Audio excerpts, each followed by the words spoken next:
Hello everyone, আমি Arkan from IBA BBA 29। আজকে তোমাদের ক্লাসটা হলো ক্রিটিক্যাল রিজনিং এর উপর, যেটা আইবিএ এর কোশ্চেনের অ্যানালিটিক্যাল অ্যাবিলিটি সেকশনে আসে। আজকের ক্লাসে যেগুলো শিখবো সেগুলো হলো যে ক্রিটিক্যাল রিজনিং কি, এইটার কোয়েশ্চেন প্যাটার্ন এবং building structure, types of critical reasoning questions এবং দুইটা প্র্যাকটিস প্রবলেম। ক্রিটিক্যাল রিজনিং কোয়েশ্চেনে মূলত তোমার লজিক্যাল এবং অ্যানালিটিক্যাল স্কিলস যাচাই করা হয়। এখানে তোমাকে একটা আর্গুমেন্ট দেওয়া হয় এবং ওই আর্গুমেন্টের আন্ডার একটা কোয়েশ্চেন করে and you have to provide them with a logical solution. এটাই হলো ক্রিটিক্যাল রিজনিং এর তোমার মেইন কাজ। Question pattern of critical reasoning, ফার্স্টে যেটা থাকে একটা প্যাসেজ বা আর্গুমেন্ট থাকে, এখানে কোনো একটা ইভেন্ট, কোনো একটা সিচুয়েশন বা কোনো একটা স্টোরি দেওয়া থাকে, এটা হলো তোমার প্যাসেজ বা আর্গুমেন্ট। এরপরে যেটা দেওয়া থাকে যে কোয়েশ্চেন স্টেম, এই কোয়েশ্চেন স্টেমটা হলো যে ক্রিটিক্যাল রিজনিং এ তোমার কাছে অ্যাকচুয়ালি কি চাচ্ছে, তোমার কাছে কি ডিমান্ড করতেছে কোয়েশ্চেন, এই কোয়েশ্চেন স্টেমে থাকে। আর লাস্টলি অ্যান্সার চয়েসেস। এখন নিচে দেখো একটা এক্সাম্পল দিচ্ছি ক্রিটিক্যাল রিজনিং এর, এইটা আমরা পরে সলভ করব, এই প্র্যাকটিস কোয়েশ্চেনে সলভ করব। তো এইটা যদি কোয়েশ্চেন প্যাটার্নটা দেখানোর জন্য দিছি, ফার্স্টে যে প্যারাটা আছে, দেখো এখানে যে ফার্স্টের প্যারাটা ওইটা হলো একটা প্যাসেজ। এরপরে যে প্যারাটা আছে এখানে তোমার কোয়েশ্চেন স্টেম, তোমার কাছে কোয়েশ্চেন চাইছে যে তোমার কাছে কি চাই, এবং লাস্টে হলো অ্যান্সার চয়েসেস। এখন আমরা দেখবো আর্গুমেন্ট কি এবং এর কম্পোনেন্টস গুলো কি এবং আর্গুমেন্ট ইউজুয়ালি কিভাবে ফর্ম করা হয়। তো বেসিক্যালি আর্গুমেন্ট হলো এই গ্রুপ অফ স্টেটমেন্ট যেখানে কয়েকটা প্রেমিস এবং কনক্লুশন থাকে। মেনলি যেটা হয় যে আর্গুমেন্টে কোনো কিছু ক্লেম করা হয় বা কোনো কিছু ডিসিশনে পৌঁছানো হয়, এবং ওই ডিসিশন বা ক্লেমকে ব্যাক করার জন্য কিছু প্রেমিসেস থাকে। So argument হলো statement or group of statements that includes at least one premise and conclusion. একটা জিনিস আর্গুমেন্টে সবসময় থাকে, কনক্লুশন থাকুক না থাকুক সেটা কোয়েশ্চেনের উপর ডিপেন্ড করে, বাট অলওয়েজ অ্যাট লিস্ট একটা প্রেমিস হলেও থাকবে। তো প্রেমিসটা কি? প্রেমিসটা হলো যে ইনফরমেশন, এটা একটা ফ্যাক্ট হইতে পারে, অপিনিয়ন হইতে পারে, স্টেটমেন্ট হইতে পারে, যেটা ওই আর্গুমেন্টের যে মেইন ক্লেমটা থাকে বা মেইন ডিসিশন বা মেইন কনক্লুশনটা যে থাকে, ওইটার এভিডেন্স হিসেবে কাজ করে, ওইটার একটা যে ওইটাকে সাপোর্টিং যে ইনফরমেশন ওইটা হিসেবে কাজ করে। আর কনক্লুশন হলো যে the primary claim that the argument or the author is trying to prove. এই কনক্লুশনটা হলো পুরো আর্গুমেন্টে তুমি যে ডিসিশনটা নিতেছো বা তুমি যেই যেই রিজনটার কারণে বা যেইটা প্রুভ করার জন্য তুমি আর্গুমেন্টটা করতেছো, ওইটাই হলো কনক্লুশন। আর লাস্টলি ব্যাকগ্রাউন্ড হলো যে তোমার এক্সট্রা কোনো ইনফরমেশন যদি থাকে বা তোমার পুরো আর্গুমেন্টটা বোঝার জন্য যদি কোনো কনটেক্সটের প্রয়োজন হয়, সেইটা যেটা প্রোভাইড করে সেটাকে ব্যাকগ্রাউন্ড ইনফরমেশন বলে। এখন একটা এক্সাম্পল দেখি, যে company A has introduced a new store in the town. ভালো কথা, কোম্পানি এ নতুন একটা স্টোর ইন্ট্রোডিউস করছে শহরে। The store will increase its sales by around 10% in the next 6 months. Company A has recently crafted a clever advertising campaign that it plans to air on several cable channels. তো এখানে যেটা বলতেছে যে company এ নতুন একটা store introduce করছে, তো ওই স্টোরটার সেলস নেক্সট 6 মান্থসে ওরা আশা করতেছে যে 10% ইনক্রিজ করবে। এইটা কি ওরা আর্গুমেন্টের একটা ক্লেম না, যে ওরা বলতেছে যে আমাদের নেক্সট 6 মান্থে আমার সেলস 10% রাইজ করবে? এইটা কিন্তু আর্গুমেন্টের কনক্লুশন হিসেবে কাজ করতেছে, কারণ তারা ডেফিনেটলি ক্লেম করতেছে। আর এই ক্লেমের পিছনে তারা কোনটাকে সাপোর্টিং এভিডেন্স হিসেবে রাখতেছে, যে company A has recently crafted A clever advertising campaign that it plans two air on several cable channels. তো এইটার যে প্রেমিস বা এইটার যে সাপোর্টিং এভিডেন্স ওরা দিচ্ছে সেটা হলো যে কোম্পানি এ নতুন একটা অ্যাডভার্টাইজিং ক্যাম্পেইন, খুবই ক্লেভার একটা অ্যাডভার্টাইজিং ক্যাম্পেইন চালু করছে, যেটা কেবল চ্যানেলগুলোতে এয়ার করা হবে। সেখানে বোঝাই যাচ্ছে যে ফার্স্টের লাইন যেটা company has introduced a new store in town, এটা একটা কনটেক্সট দিচ্ছে আমাদেরকে।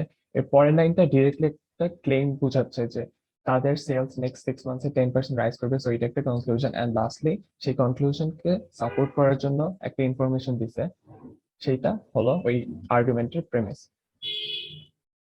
এখন আসি question types of critical reasoning. Usually অনেক টাইপের ক্রিটিক্যাল রিজনিং কোয়েশ্চেন হয়ে থাকে, কিন্তু আইবিএ তে ইউজুয়ালি প্রথম যে 4-5টা দিছে ওইগুলোই বারবার আসে, অন্যান্য গুলো আসতে পারে, বাট ফার্স্টের 4-5টা অনেক বেশি ইম্পর্টেন্ট এবং ফ্রিকুয়েন্টলি আসে, যেমন assumption, strength and weekend, discrepancy or paradox, evaluation flaw, boldface, and lastly complete the passage or find the solution. Conclusion. এখন আমরা ব্রিফলি প্রত্যেকটা কোয়েশ্চেন টাইপ, কিরকম কোয়েশ্চেন আসে এবং হাউ টু অ্যাপ্রোচ দেম, এইটা নিয়ে আলোচনা করবো। ফার্স্টে হলো অ্যাজাম্পশন কোয়েশ্চেন। তো অ্যাজাম্পশন কোশ্চেনের ফার্স্ট মেইন টাস্কটা তোমার সেটা হলো আনস্টেটেড একটা প্রেমিস কে আইডেন্টিফাই করা। এখন আনস্টেটেড স্টেটমেন্ট বা প্রেমিস বলতে আমরা কি বুঝতেছি? ফার্স্ট আমি যেটা বলছিলাম যে প্রত্যেকটা আর্গুমেন্টের একটা কনক্লুশন থাকে, আর কনক্লুশনকে সাপোর্ট করার জন্য প্রেমিস থাকে। তো অ্যাজাম্পশনটা হলো সেই সকল প্রেমিস যেগুলো কোয়েশ্চেনের প্যাসেজে ডিরেক্টলি উল্লেখ করা থাকে না, কিন্তু তোমাকে গেস করতে হবে বা তোমাকে বুঝতে হবে যে অথার ওই কনক্লুশনে আসার জন্য কোন সাপোর্টিং এভিডেন্সটাকে চুজ করছে বা কোন রিজনটার কারণে সে ওই কনক্লুশনটায় পৌঁছাইছে। কারণ প্রত্যেকটা কনক্লুশনে আসার জন্য কিন্তু একটা প্রেমিস ম্যান্ডেটরি। কারণ তুমি যদি তোমার কোনো সাপোর্টিং এভিডেন্স না থাকে বা সাপোর্টিং স্টেটমেন্ট না থাকে, তুমি তো কোনো একটা কনক্লুশনে যাইতে পারবে না। প্রত্যেকটা কনক্লুশনের জন্য প্রেমিস ইজ ম্যান্ডেটরি। তো এই অ্যাজাম্পশন কোয়েশ্চেন গুলাতে সাধারণত তোমার কাছে সেই আনস্টেটেড স্টেটমেন্ট বা প্রেমিস গুলো জানতে চায়। ফর এক্সাম্পল, এখানে একটা এক্সাম্পল দিচ্ছি যে MTC is a chemical found in some pesticides, glues and sealants. Exposure to MTC can cause people to develop asthma. এখানে অ্যাকচুয়ালি দুইটা কনটেক্সট দিচ্ছে। দেখো, এমটিসি হলো একটা কেমিক্যাল যেটা বিভিন্ন জায়গায় পাওয়া যায়, আর এমটিসির এক্সপোজারে মানুষের অ্যাজমা হইতে পারে। দেখো, দুইটা কনটেক্সট দিচ্ছে। এখন থার্ড লাইনে কি লিখছে যে in order to have the nation's asthma rate, the government plans to ban all products containing MTC. এখানে একটা কনক্লুশন ওরা চলে গেছে যে ওরা যদি নেশনে পুরো ওই জাতীয় অ্যাজমা রেটটা যদি হাফ করতে চায়, তাহলে তারা এমটিসি সম্পূর্ণ সব পণ্য ব্যান করে দিবে। তো কোয়েশ্চেনে যেটা চাইছে যে এই যে কনক্লুশনে আসছে যে এমটিসি ব্যান করলেই তোমার অ্যাজমা রেটটা হাফ হয়ে যাবে পুরো নেশনে, এইটা আসলে ওরা কোন সাপোর্টিং এভিডেন্স থেকে আনছে? তো এইটার একটা প্রবাবল অ্যান্সার হইতে পারে যে exposure to MTC is responsible for no less than half of the nation's asthma cases. আচ্ছা, একটা জিনিস দেখে অ্যান্সার যদি ট্রু হয় তাহলে কিন্তু কনক্লুশনটা একদম খুব ভালো মতো সাপোর্টিং এভিডেন্স হিসেবে কাজ করতেছে, একটা বড় একটা এভিডেন্স হিসেবে কাজ করতেছে যে পুরো নেশনের লিস্ট হাফ হলেও, হাফ যে অ্যাজমা রেটটা আছে ওইটার জন্য এমটিসি দায়ী। তাহলে আমি যদি এমটিসি ব্যান করে দিই তাহলে আমার শিওরলি অ্যাজমা রেটটা হাফ হলেও ড্রপ হবে। সো এই যে কনক্লুশনটা টানছে, এই কনক্লুশনটা টানার জন্য আমি যে সাপোর্টিং এভিডেন্স সেটা কিন্তু এই প্যাসেজে এক্সপ্লিসিটলি বলা নেই, আমাকে গেস করা লাগছে। আমাকে অ্যান্সার চয়েস দেখে এটা ডিটেক্ট করতে হবে যে কোনটা এই কনক্লুশনের আন্ডারলাইন প্রেমিস বা আন্ডারলাইন অ্যাজাম্পশন হইতে পারে। এরপর আসছে স্ট্রেংথেনিং কোয়েশ্চেন। এই কোয়েশ্চেন গুলোতে তোমাকে একটা আর্গুমেন্ট দিয়ে দিবে, ওই আর্গুমেন্টের প্রেমিসেস থাকবে, কনক্লুশন থাকবে। সো কোয়েশ্চেনে তোমার কাছে যেটা আস্ক করা হবে যে find out a new piece of information, নতুন একটা ইনফরমেশন খুঁজো যেটা ওই আর্গুমেন্টটার কনক্লুশন বা ওই আর্গুমেন্টটা যে হইছে ওইটার কনক্লুশনকে আরো বেশি ভালোভাবে সাপোর্ট করে। মানে তোমার প্রেমিসেস তো থাকবে, ওইটা তো তোমার কনক্লুশনকে বেসিক্যালি সাপোর্ট দিবে, বাট তোমার কাছে যেটা চাওয়া হবে আরো যে আরো নতুন একটা ইনফরমেশন দাও যেটা কিনা ওই কনক্লুশনকে আরো সাপোর্ট করে। ফর এক্সাম্পল, এখানে দেখো at Quest Corp many employees have quit recently and taken jobs with a competitor. Shortly before the employees quit, Quest Corp lost its largest client. Clearly, the employees were no longer confident in Quest Corp's long-term viability. তো ফার্স্টে দেখো একটা context দিছে যে Quest Corp থেকে অনেকগুলো employee recently job ছেড়ে দিছে এবং অন্য একটা জবে নিজের অ্যাপ্লাই করছে বা জয়েন করছে। তো এইটার পরে যেটা দিছে একটা প্রেমিস দিছে যে এই এমপ্লয়ি গুলো কুইট করার আগে তারা তাদের লার্জেস্ট ক্লায়েন্টটা হারাইছে। তো এটা একটা প্রেমিস। এখন আমি বুঝতে পারতেছি এই প্রেমিস থেকে ওরা কোনো একটা কনক্লুশন নিয়ে যাবে। এই কনক্লুশনটা কি দেখো লাস্ট লাইনটা, যে clearly the employees were no longer confident in Quest Corp's long term viability. তো এইখানে কনক্লুশনের কি বললো যে এমপ্লয়ি গুলো তার মানে তাদের কোয়েস্ট কর্প বা তাদের কোম্পানি কোয়েস্ট কর্পের লং টার্ম ভায়াবিলিটি বা সাস্টেনেবিলিটির উপর কনফিডেন্ট ছিল না। কারণ কি, সেকেন্ড লাইন ওই প্রেমিসটা দিছে যে তারা কুইট করার আগে সবচেয়ে বড় ক্লায়েন্টটা হারাইছে। তো যখন এই টাইপের কোয়েশ্চেনে স্ট্রেংথেনিং কোনো অ্যান্সার চাবে, তোমার একটা প্রবাবল অ্যান্সার হতে পারে যে Quest corps largest client accounted for 40% of sales and nearly 60% of company's profit. দেখো, এখানে নতুন একটা ইনফরমেশন দিছি যেটা এই কনক্লুশনকে আরো ভালো মতো সাপোর্ট করে। আর্গুমেন্টের প্রেমিসে কি বলছিল যে এমপ্লয়িরা কুইট করার আগে তারা তাদের লার্জেস্ট ক্লায়েন্ট হারাইছে, আর এখানে নতুন ইনফরমেশন, অ্যান্সারের নতুন ইনফরমেশন কি পাইতেছি যে তাদের largest client accounted for 40% of the sales and nearly 60% of the company's profit. তাহলে একটা অনেক বড় একটা প্রপোর্শন, কিন্তু অনেক বড় একটা পোর্শন, কিন্তু ওই কোম্পানির বড় একটা পোর্শন কিন্তু এই লার্জেস্ট ক্লায়েন্টটা ছিল। এটা আমি অ্যান্সার চয়েসে বলে দিচ্ছি। এবং যখন আমি ওই ক্লায়েন্টটা হারাইছি লাস্টে ওই কনক্লুশনে আসছি যে the employees were no longer confident in Prescorp's long term viability. তো কোয়েশ্চেনটা অ্যাকচুয়ালি সাপোর্ট করতেছে, আরো বেশি সাপোর্ট করতেছে এই কনক্লুশনটাকে। সো এটা গেল স্ট্রেংথেনিং টাইপ কোয়েশ্চেন। এখন আমরা দেখবো উইকেনিং কোয়েশ্চেন।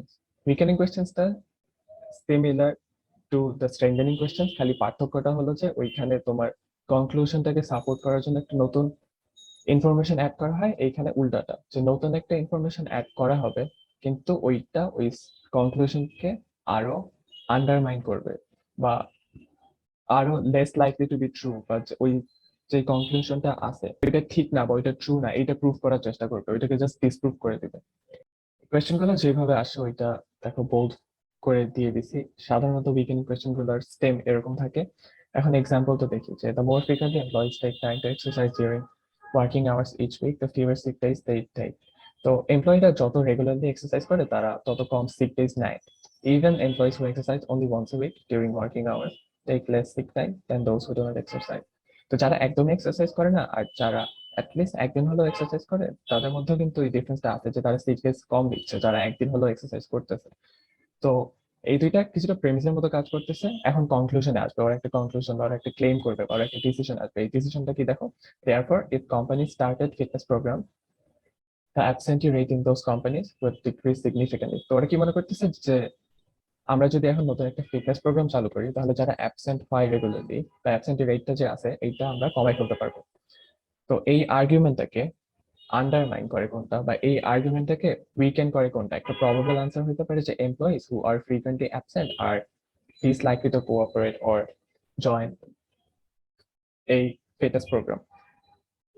তো এই ফিটনেস প্রোগ্রামটা কেন চালু করছে? যে ওদের অ্যাবসেন্টি রেটটা কমাবে, যারা একদম এক্সারসাইজ করে না বা ডেইলি মানে রেগুলারলি সিক লিভ নেয় তাদেরকে এইটার উপর ইনক্লুড করে তারা অ্যাবসেন্টি রেটটা কমাইতে চাইছে। কিন্তু যারা রেগুলারলি অ্যাবসেন্ট হয় তারা যদি এই প্রোগ্রামে অংশগ্রহণ করার জন্য রাজি না থাকে বা ওরা যদি নাই আসে বা অংশগ্রহণ নাই করে তাহলে তো আলটিমেটলি আমার এই ডিসিশন নেওয়াটা ফ্রুটফুল হইতেছে না। কারণ যারা অ্যাবসেন্ট হইতেছিল তারা এই প্রোগ্রামে আসতেছে না, তো তারা অলওয়েজ অ্যাবসেন্ট হইতে থাকবে, আমার অ্যাবসেন্টের রেটটা কমতেছে না। তো এই অ্যান্সার চয়েসটা কি করলো, পুরো আর্গুমেন্টের কনক্লুশনটাকে ডিসপ্রুভ করে দিল বা উইকেন্ড করে দিল। তো এইটাই হলো তোমার কাজ, তোমার আর্গুমেন্ট থাকবে, আর্গুমেন্টে একটা কনক্লুশন থাকবে, তোমাকে এমন একটা অ্যান্সার চয়েস চুজ করতে হবে যেটা কিনা সেই আর্গুমেন্টটাকে জাস্ট উইকেন্ড করে দেয়। এখন আসে ডিসক্রিপেন্সি বা প্যারাডক্স টাইপ কোয়েশ্চেনে। এই কোয়েশ্চেন গুলোতে তোমার আর্গুমেন্টে ইউজুয়ালি কনক্লুশন থাকে না, কয়েকটা প্রেমিস দেওয়া থাকে। মেইনলি দুইটা প্রেমিস থাকে যেটা একটা আরেকটার সাথে কন্ট্রাডিক্ট করে। কন্ট্রাডিক্ট করে বলতে মনে করো একটা প্রেমিস দেওয়া আছে, ওই প্রেমিসের পর আরেকটা প্রেমিস দেওয়া হবে যেটা ফুললি আগের প্রেমিসটার সাথে ক্ল্যাশ করে। ফার্স্ট একটা কথা বলছি, আমি আরেকটা কথা বলছি, একটা যখন আরেকটা কথার সাথে ক্ল্যাশ করে তখন এই ক্ল্যাশ করার রিজনটা কি বা এই ক্ল্যাশ করার পিছনে কোন রিজনটা কাজ করতেছে বা কোন ইনফরমেশনটা কাজ করতেছে, এইটাই খুঁজে বের করা তোমার এই কোয়েশ্চেন প্যাটার্নের এই কোয়েশ্চেনটার কাজ। আর এই কোয়েশ্চেনটা যেইভাবে আসে এই কোয়েশ্চেন স্টেম গুলা বোল্ড করে দেওয়া আছে দেখে নিও।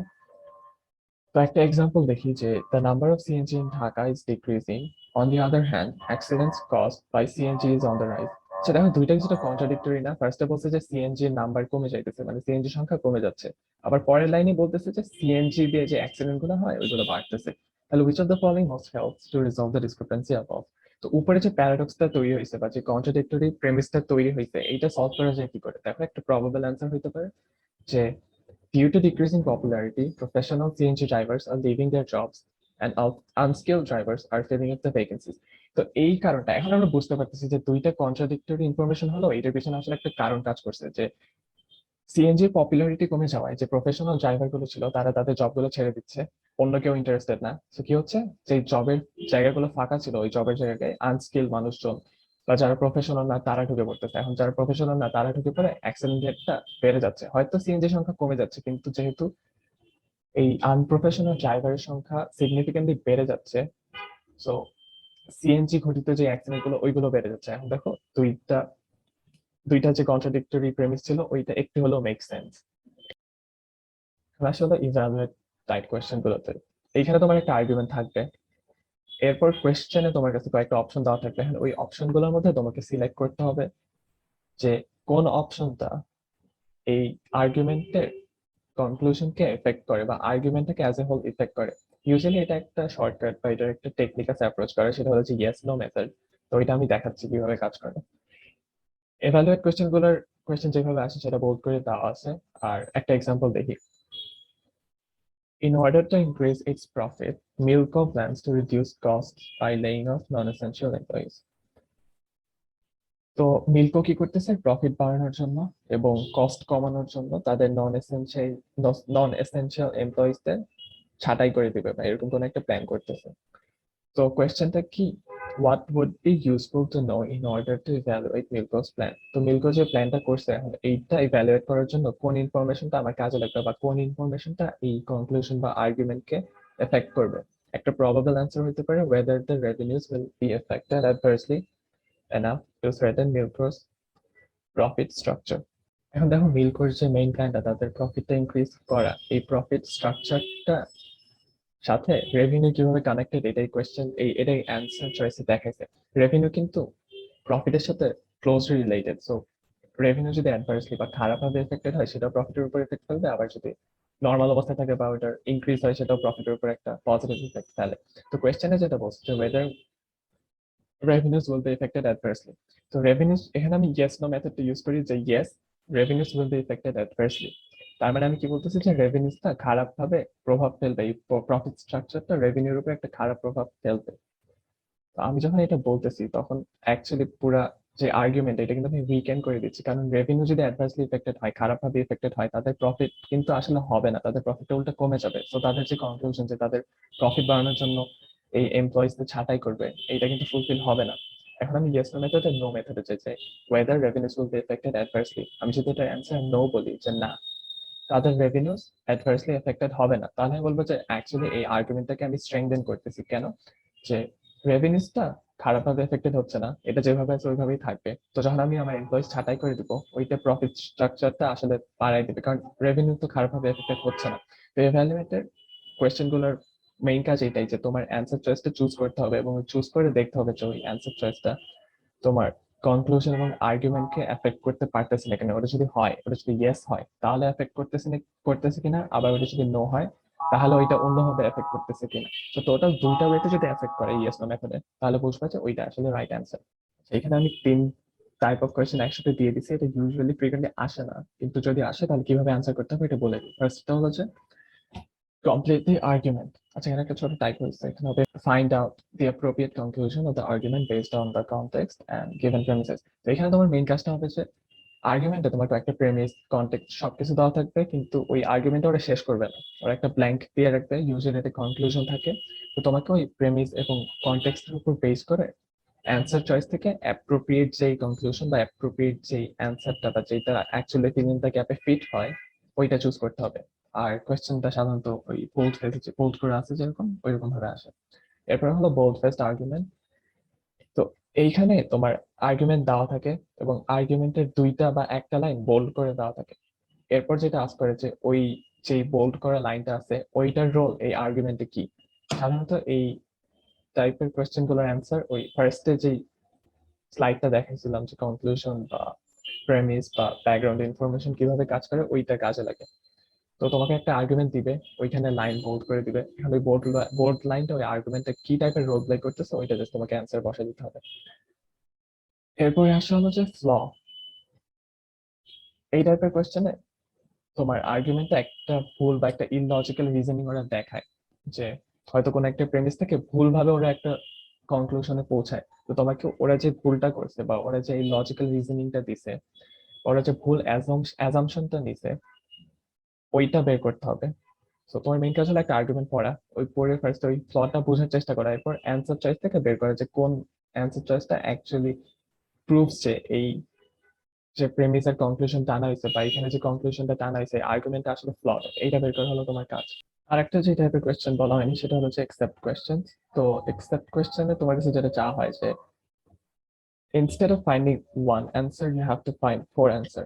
তো মনে করো একটা কোয়েশ্চেনে তোমার কাছে চাইছে যে which of the following strengthens the argument except।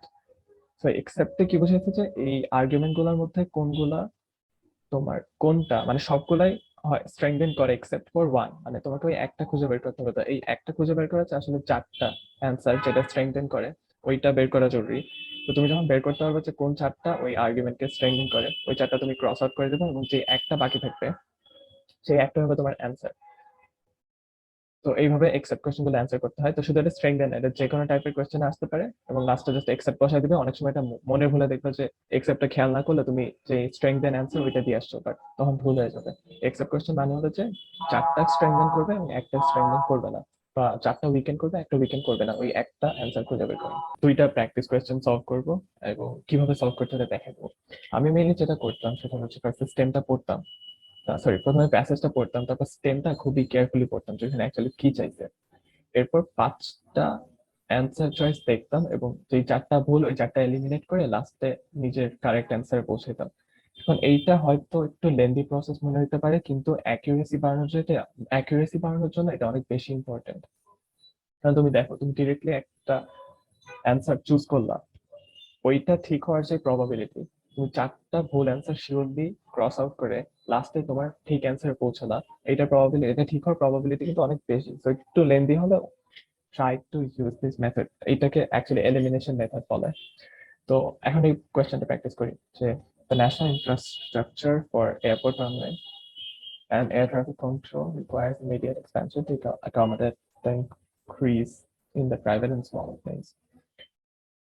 তো এখানে যেটা বলছে যে এয়ার ট্রাফিক কন্ট্রোলকে এক্সপ্যানশন করার জন্য, মানে এক্সপ্যান্ড করতে হবে তাদের এই এয়ারপোর্টের জায়গাটা, কারণ প্রাইভেট আর স্মলার প্লেনস গুলো বাড়তেছে দিন দিন। তো এই পরের লাইনে যেটা বলছে যে এই এক্সপ্যানশন বাড়ানোর জন্য এয়ারপোর্ট অথরিটি কি করছে, এয়ারপোর্ট অথরিটি সব ট্রাভেলারের উপর একটা ফি বসাইছে। দেখো, ইনক্রিজ কিন্তু হইতেছে প্রাইভেট আর স্মলার প্লেন গুলোতে, কিন্তু ওরা ফিটা অল এয়ার ট্রাভেলার্স মানে সব ট্রাভেলার্স এর উপর ইম্পোজ করতেছে।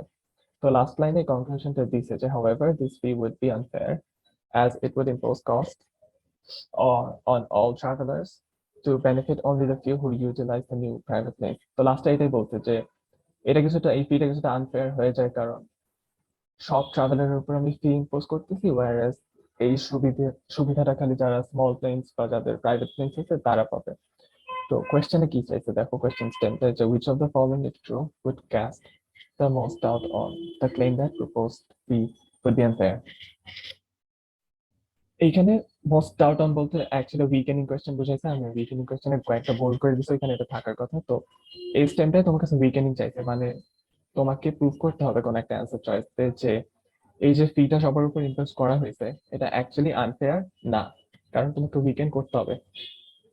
তো ফার্স্ট চয়েসটা দেখি যে the existing national airport infrastructure benefits all travellers. আচ্ছা, এটা একটা পজিটিভ অ্যান্সার মনে হইতেছে, কিন্তু দেখো এটার রেলেভেন্সি কি এই কনক্লুশনের সাথে আছে? তোমাকে কনক্লুশনের সাথে মিলাই অ্যান্সার চয়েসটা রেলেভেন্ট বানাতে হবে। হ্যাঁ, এখানে বলছে যে the existing national airport infrastructure মানে এখন যে ইনফ্রাস্ট্রাকচারটা আছে সেটা সব এয়ার ট্রাভেলারকে বেনিফিট দেয়, কিন্তু এটা তো আমার কনসার্ন না। আমার কনসার্ন হলো যে ওই এক্সপ্যানশনটা, প্রাইভেট আর স্মলার প্লেনস এর এক্সপ্যানশনটা সবার জন্য কি সমান ফ্যাসিলিটি আনতেছে কিনা বা সবার জন্য কি বেনিফিট আনতেছে কিনা। যেহেতু ওরা বলতেছে এটা আনফেয়ার হইতেছে, এক্সপ্যানশনের জন্য সবার কাছে ফি নেওয়াটা আনফেয়ার হইতেছে, এইটা কিভাবে ফেয়ার হইতে পারে বা এটা কিভাবে আনফেয়ার না, এটা প্রুভ করার জন্য কিন্তু এই ফার্স্টে চয়েসটা খুব একটা রেলেভেন্সি নাই। তাহলে এই আনসার চয়েসটা আমরা ক্রস আউট করে দিতে পারি, এ ক্রস আউট। এখন বি নাম্বারটা দেখি, the fee if imposed will have a negligible impact on the overall volume of air travel. আচ্ছা, এটা তো উল্টা ওই আর্গুমেন্টটাকে সাপোর্ট করতেছে যে ফিটাকে যদি ফিটার অ্যাকচুয়ালি কোনো খুব একটা ইম্প্যাক্ট নাই। তো আর্গুমেন্টটা এটা বলছে যে ওই ফিটা আনফেয়ার কারণ সবার জন্য সমান টাইপের বেনিফিট আনতেছে না, বা এটা সবার জন্য তো বেনিফিট আনতেছে না, জাস্ট কয়েকটা মানুষের জন্য যারা প্রাইভেট প্লেনস আর স্মল প্লেনস ইউজ করে তাদের জন্য বেনিফিট আনতেছে। আবার বিতে কি বলছে যে এই ফিটার ইম্প্যাক্ট আসলে নেগলিজিবল হবে এবং ওভারঅল ভলিউমে খুব একটা ইম্প্যাক্ট ফেলবে না। সো এইটা না উইকেনিং করতেছে না, এটা না তোমার প্রুভ করতেছে না যে এই আর্গুমেন্টের কনক্লুশনটা অ্যাকচুয়ালি আনফেয়ার না। এই যে কনক্লুশনটা জানাইছে যে এই ফিটা আনফেয়ার, এইটা না, এটা কিন্তু কোনোভাবে প্রুভ করতেছে না। সো বিও আমরা ক্রস আউট করে দিতে পারি। এখন সি নাম্বারটা দেখি যে the expansion would reduce the number of delayed flights resulting from small private planes congesting the runways. এটা দেখো, স্মল প্লেনস বা স্মল প্রাইভেট প্লেন গুলো যে রানওয়ে গুলো কনজেস্টেড করে রাখছে, এক্সপ্যানশনটা কিন্তু এটা দূর করে দিতে পারে। এখন এই রানওয়েটা কারা ইউজ করে? রানওয়ে কিন্তু সব ট্রাভেলার ইউজ করে। সো এয়ারপোর্ট অথরিটি যে এক্সপ্যানশনের কাজটা করতেছে, ওই এক্সপ্যান্ড করলে ইন এ ওয়ে সব ট্রাভেলার কিন্তু অ্যাকচুয়ালি বেনিফিটটা পাচ্ছে। কিভাবে দেখো, যে স্মল প্লেন গুলো কনজেস্ট করে রানওয়ে গুলোকে, মানে একসাথে অনেক বেশি জড়ো হয়ে যায় বা এরকম ডিলে হয় ফ্লাইটে। তো এই ডিলে ফ্লাইটটা কমানো যায় কিভাবে? রানওয়েটা এক্সপ্যান্ড করে। রানওয়ে এক্সপ্যান্ড করলে কি হবে, ছোট প্লেন গুলো বা জেট প্লেন গুলো আলাদাভাবে টেক অফ করতে পারবো বা ল্যান্ড করতে পারবে। অন্যদিকে অন্যান্য যেসব ট্রাভেলার আছে ওদের ডিলেড ফ্লাইট গুলোও কিন্তু অ্যাভয়েড করা যাবে। সো অ্যাজ এ হোল পুরা সব টাইপের ট্রাভেলারের জন্য কিন্তু এটা বেনিফিট হইতেছে। সো এইটা আমার কাছে কিছুটা অ্যান্সার মনে হচ্ছে, তো এটা রেখে দিই, ক্রস আউট না করি। এখন বাকি দুইটা অ্যান্সার দেখি, যে D number, travellers who use small private planes are almost uniformly wealthy or travelling on business. এটা কমপ্লিটলি রেলেভেন্ট একটা ইনফরমেশন যে যারা স্মল প্রাইভেট প্লেন ইউজ করে তারা ওয়েলদি বা তারা বিজনেস ট্রিপে থাকে। এটা completely relevant to the conclusion or to the argument. তো এটা আমরা ইজিলি ক্রস আউট করে দিতে পারি। তো অ্যান্ড লাস্টলি যেটা আছে যে a substantial fee would need to be imposed in order to pay for the expansion costs. এটা না এই আর্গুমেন্টের একটা ইনফরমেশনই আবার জাস্ট অন্যভাবে লিখছে যে একটা ছোট amount need to be impose, মানে ওই ছোট অ্যামাউন্টটা দরকার এক্সপেনশন কস্টটা পে করার জন্য। তো এটা তো আমার আর্গুমেন্ট অলরেডি বলে দিছে। আর এইটা ইন নো ওয়ে কনক্লুশনটাকে উইকেন্ড করে বা এটা প্রুভ করে যে যে আনফেয়ার এর কথা বলছে, এটা না, এটা কোনোভাবে প্রুভ করে না। সো ইও আমরা ক্রস আউট করে দিতে পারি। তাহলে আমরা কোন অ্যান্সার নিয়ে থাকলাম? C. C is the answer. তো এইভাবে এলিমিনেশন মেথড ইউজ করে আর ওই কনক্লুশনের সাথে বা স্টেমে যেটা চাইছে ওইটার সাথে রেলেভেন্ট রেখে তোমার অ্যান্সার চয়েসটা ডিটেক্ট করা বা অ্যান্সার চয়েসটা চুজ করা অনেক বেশি ইম্পর্টেন্ট। এখন আমরা আরেকটা কোয়েশ্চেন দেখি, যে several industries have recently switched at least partly from older technologies powered by fossil fuels to new technology powered by electricity. তো কি হয়েছে, কয়েকটা ইন্ডাস্ট্রি তাদের ফসিল ফিউয়েলের পাওয়ারে যে চলতো ওইটা থেকে একটু শিফট করে ওই নতুন একটা টেকনোলজিতে গেছে যেটা ইলেকট্রিসিটি ইউজ করে। So it is thus evident that less fossil fuel is being used as a result of operations of these industries than would have been used if these industries had retained their older technology. তো এখানে যেটা বলছে যে যখন তারা তাদের older technology use করতো ওইটার চেয়ে কম ফসিল ফুয়েল এখন এই নিউ টেকনোলজি আনা হয়েছে, নিউ টেকনোলজি আনার ফলে যে অপারেশন গুলো হইতেছে এখানে ওল্ডার টেকনোলজির চেয়ে কম ফসিল ফুয়েল ইউজ করা হইতেছে। তো এইটা হলো ওদের কনক্লুশন, যে কম ফসিল ফুয়েল ইউজ হইতেছে নিউ টেকনোলজিতে আর ওল্ডার টেকনোলজির চেয়ে আর কি।